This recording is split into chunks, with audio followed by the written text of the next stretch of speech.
this is Bunny, and I'm going to be talking about ableism and why I'm not a big fan of the people's mentality or ideas about ableism and how we live in an ableist culture or society.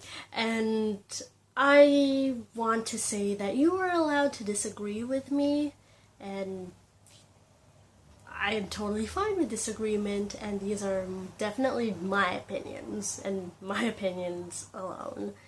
With that said, what is ableism? Ableism is discrimination in favor of able-bodied people, which basically means that it's discrimination against disabled people, mentally and physically.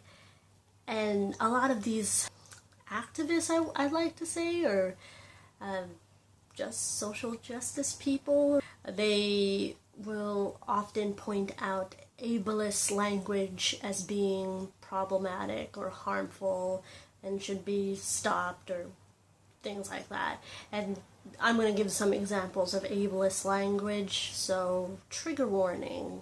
3, 2, 1.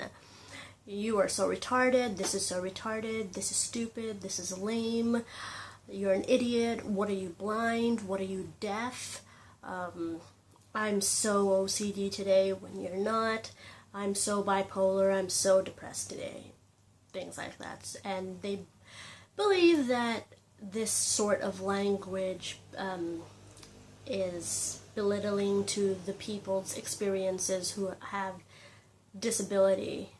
Before I go on, I want to talk about myself a little bit.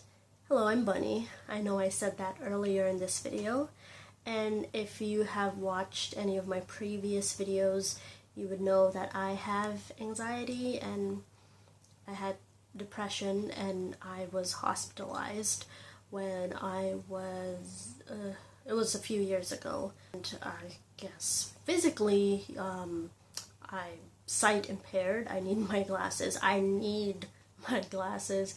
I cannot be outside and moving around without them because I can't really judge the distance between how far away a car is and all those sorts of things. And the world is already very scary for me because of my anxiety, and has gotten scarier over the years, but without my glasses it's like a zombie apocalypse horror movie basically. And I have a brother who was in a car accident a few years ago, and even until now he can't really walk properly without tremendous amounts of pain. And there is a lot of denial in his part and a lot of depression. And what I find very painful for me is him saying that he wanted to die.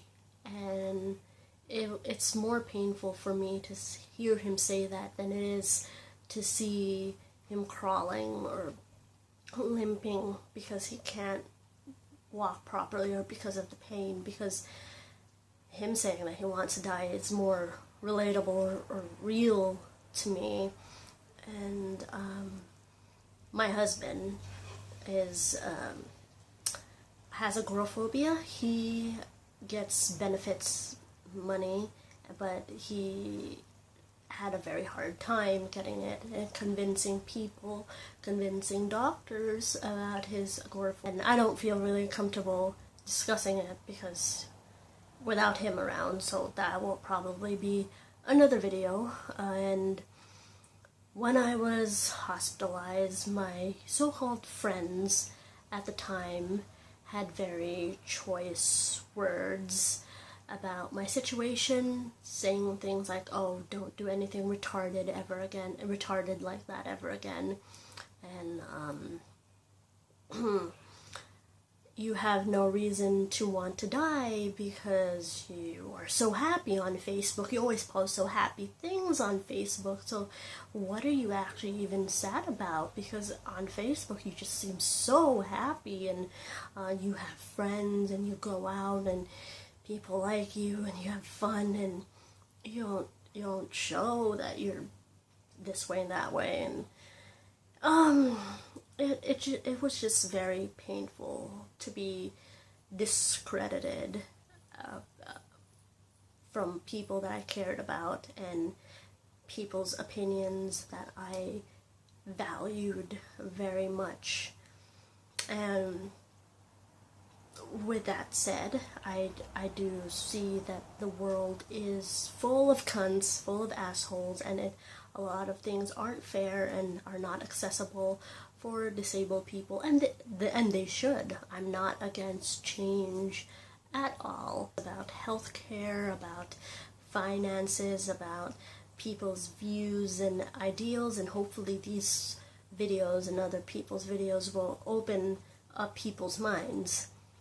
Now, with that said, what I don't like about people's mentalities against ableism is the word policing. I gave some examples of ableist language earlier in this video, and I'm not a 12-year-old boy, so I don't say things like, oh, I'm so retarded, or you're so retarded, or something like that. And with one exception, I do say that the word stupid in reference to myself, because I am very self-deprecating and I know I shouldn't say that I'm stupid. Not because like it might offend people with learning disabilities. It's mostly because it's not very helpful, not very nice thing to say to yourself when I already struggle with a lot of self-love issues. But at the same time, I don't believe in giving power to words, negative power to words. A few years ago there was that campaign, Ban Bossy, because it prevents girls from being successful later in life because they're too bossy, and I thought it was really ridiculous. Like, just tell the girls if they hear that they're being bossy, like, tell them, yeah, bitch, get on your knees, I'm bossy, or something like that. And I am not a big fan of this sort of third wave millennial feminism, victim mentality.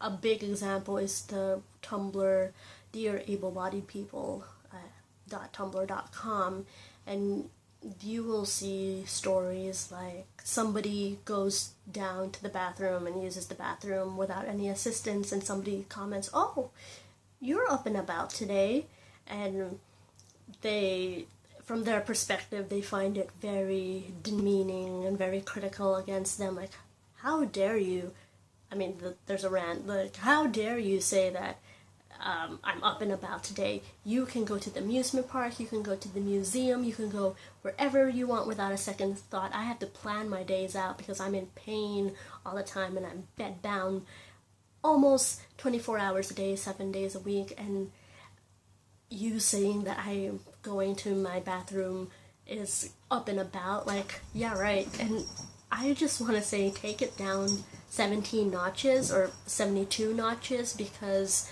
you're seeing it in a very negative, skewed way. It is a victory that you are able to go to your bathroom if you're bedbound and in severe pain most of the time and you have very limited mobility.